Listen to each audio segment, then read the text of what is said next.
The PhET suite of simulations is one of the most carefully thought out simulations that we have employed in our instruction. PhET is the best physics simulation software I've ever encountered. I love the PhET simulations. I find that they're really fun even for me to play with. Generally, when I pull out the sim, students get quiet.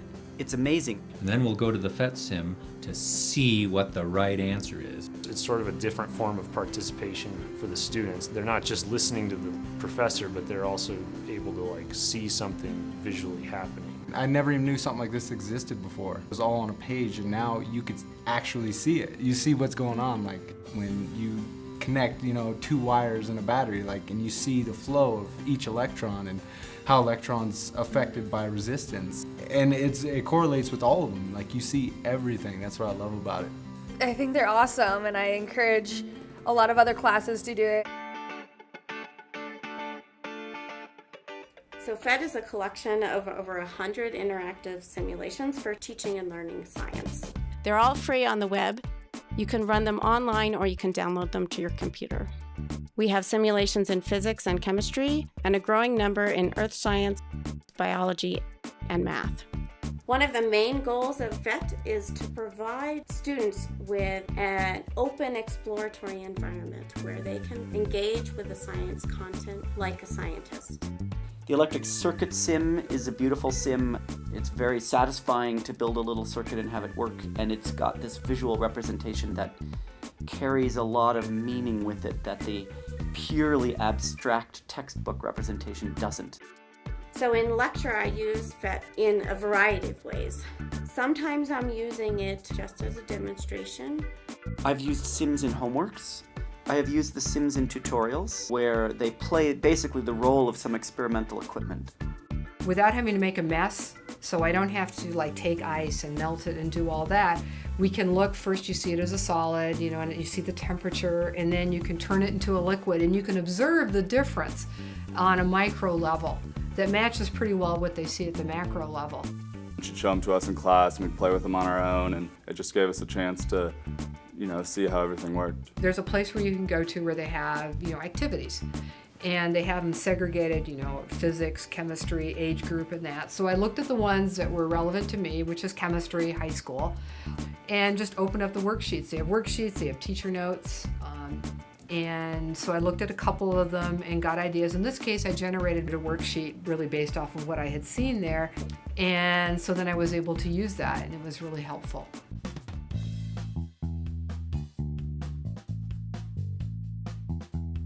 One of the unique things about PhET is that it's research-based. We draw from research across different areas.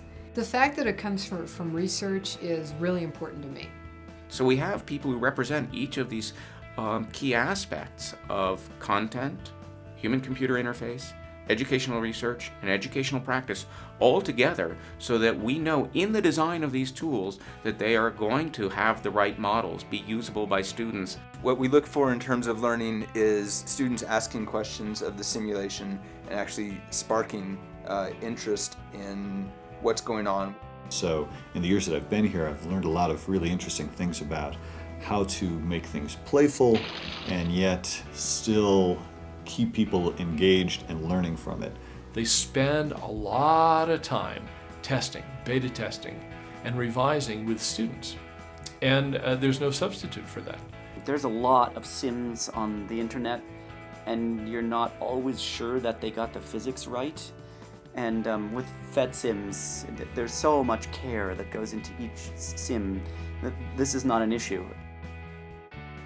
It's clear to me that the PhET development team really sweats the details.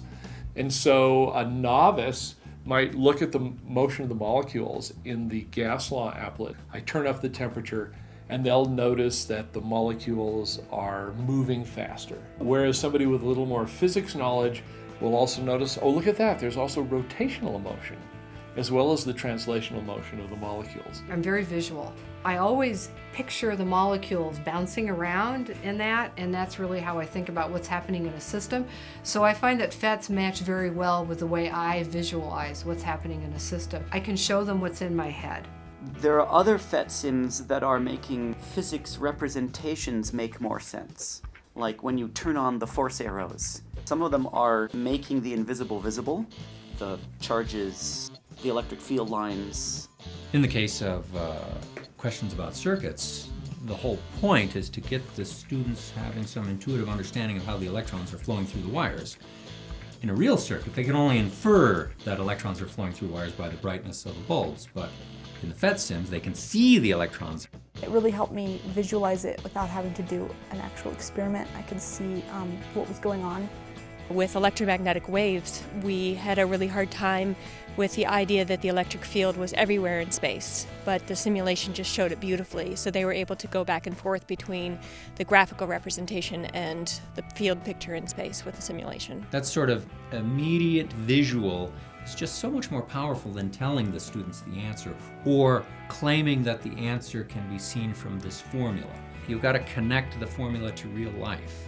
And the easiest way to show the whole class, to make sure everyone can see, is to have a big PhET sim up on the screen.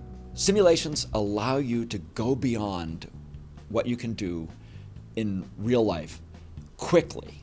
Using computer simulations, we can slow down time. We can dive inside an atom. PhET allows you to pause it in the middle and see what the wave equation is at this point, or see the velocity at the peak of the ball's motion. We can provide instantaneous feedback to students on what the impact is if we change planets or gravitational fields or time or the number of coils on a wire, and see immediately what the impact of these are. We really want to make things intuitive enough in terms of user interface so that when students sit down, they don't really need instructions in order to know how to use the simulation. PhET is the iPod of educational software. When you pick up an iPod, all you hear is music. You're not focused on the controls of the iPod, you're focused on the music. And when students use a PhET simulation, they're focused on the physics, not how do I run this simulation. That's all been made very simple. It takes you about a minute or two to sit down and figure out all that it can do and actually start learning from it, like right off the bat. We see a lot of equations, and it helps take these equations and kind of give them life and see, like, if we increase the wavelength, what is that going to do? The idea of an open workspace allows us then to encourage students to mess about, to make sense of the world. What happens when I put a light bulb or a battery in here? What happens when I put a pencil into this circuit? One of the things that PhET allows that other things don't allow is when something spontaneously comes up in class and I can say, let's test it. We developed this saying in Physics 3, let's PhET it out. Like, some of us would disagree, and we were like, well, let's just check the PhET. But what you can do in PhET is set a bunch of parameters and vary one of them. See what happens. Then make one change in a different parameter and vary the first one again. That is a really powerful way to learn. You learn what's important and what's not important. I think PhET definitely provides real-world examples, things that in the classroom you can't see or get your hands on at all. We make the simulations highly interactive so that when students move a slider or create a different setting, they get immediate feedback as to the effect of making that change. I've never heard a student give me negative feedback about a PhET sim. They're a lot of fun, whether it's, shooting pianos out of cannons or doing quantum mechanics tunneling. They're kind of weird in a way. I mean, they're funny. They're not really dry. The guy has a personality, he's bouncing against the walls. Make them a little playful.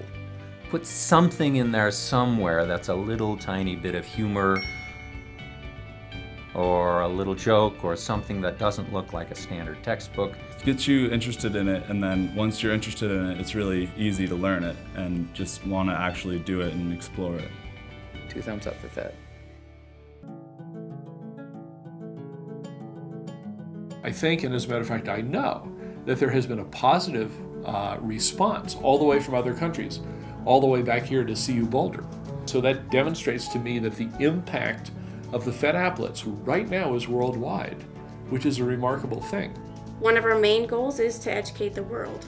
So we give away all of our simulations for free, and we provide tools for translators across the world to translate the simulations.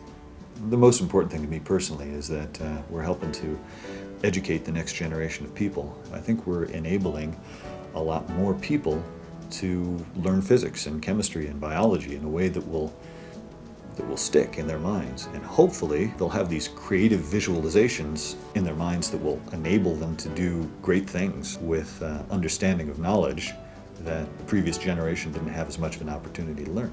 They're flexible and easy to use, and they capture the interest of my students and my interest as well. I love being on this project. There are very few things in my job that are as rewarding as being at a conference where there are a lot of teachers and they come up to me and say, we love PhET. I think lots of science teachers should use PhET. I think they would really see that students enjoy science more. I just think the enjoyment addition that physical lab equipment sometimes can't provide. As a future teacher, I don't see how somebody could pass up a great tool like this.